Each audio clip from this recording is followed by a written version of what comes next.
Hi, this is Aaron, and today we're going to do a real quick follow-up on some of the comments that I had on the Fascinate versus the Droid X updates, or comparisons rather. You can see they're both booting up, and I wanted to do that fresh start here. Now, some of the comparison criticism is fairly justified. I did try the web browser test on Wi-Fi, but I did mention that I do have some issues with the Wi-Fi on the Droid X for whatever reason. So I'm going to put them on 3G. Now, let me first comment on the battery life here. I know a lot of people say they get better battery life with the Droid X. In my experience, that has not been the case. That's not to say you're not going to get the same results. But in my experience testing between these two phones, I do not get better battery life on the Droid X. Maybe that's because my signal strength to Verizon, and I'm actually fairly close to a tower, so I don't know what the deal is there. I'm near Syracuse, New York. There's plenty of Verizon coverage here. I'm not sure why the signal. You can see the signal strength. Let me bring these up close. There we go. Let the white balance kind of readjust there. So you can see signal strength here is 2 bars. On the Droid X, it's right here. It's 1 bar.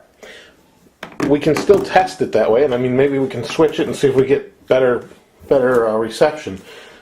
I know people can be kind of harsh about it, but that's my personal finding when I'm using these phones. So I know others have found that the Droid X has incredible battery life. I find the Fascinate has better battery life. Don't know what it is, I just do. So here is, let's turn off the Wi-Fi, because we want to do another test of that. One thing I failed to mention is this does have a notification when you get notifications, not just audible, but does have a lighted notification. So one thing I left out of the last one. No, these aren't stock, not all of them are stock apps. But that's the stock screen and background. That was the point. So let's go ahead and turn off the Wi-Fi. Oh, actually, I don't know why I'm doing it this way. Let's go here. There we go. Now, this does have swipe. I know that everyone is saying, you know, it has swipe, it has swipe. Well, yeah, it's just not turned on by default. So that's fine. Yes, you can get it. It's Android. You can have swipe on it. It's just turned on by default on the Fascinate. So let's do a browser test again, and we'll again go to Zollotech. But this time, we're on 3G. And like I said, I've had issues Wi-Fi-wise with the Droid X. Now, let's see. Wow, you can't really see that on the screen. Let me see if I can turn down the brightness first before we go into that test. Where the heck? Oh. I apologize. Having all these different phones, I forget where all the brightness settings are sometimes. Let's go into here. And we'll go down to brightness. And there. Now we're automatically managing brightness. Let's go here. Yeah, see, I keep thinking this has the same interface as the Incredible, which actually has those brightness controls right there. But that's not a big deal. It's just right here. So, brightness. And this one is tough to see on the screen. So maybe if we do that, that might help some. It's kind of that picture, the default picture on there. So let's go into, we'll go into the web browser. Let's go back, browser. Okay, let's go here. Let's go here. Both are go. Both on 3G.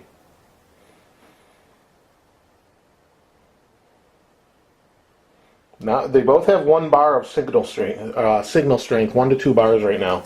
And as you can see, the Droid X is loading it faster. Now on my Wi-Fi, the Samsung Fascinate blows the Droid X away. Why that is, I'm not sure, but they're both just about finished, and the Fascinate's taking a little bit longer. So I know some of you wanted to see a comparison. That one I agree with you on. I probably should have done it on 3G to begin with, but where I was filming it, I really couldn't.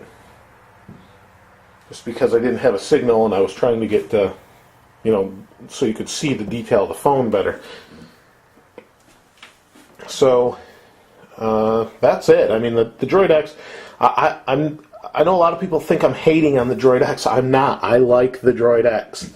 And build quality is definitely, this thing is a tank compared to this. But I just wanted to kind of give you an honest review, or comparison rather. And that's pretty much it. I wanted to kind of mention those things. They're both pretty fast. That's it. They just have different interfaces.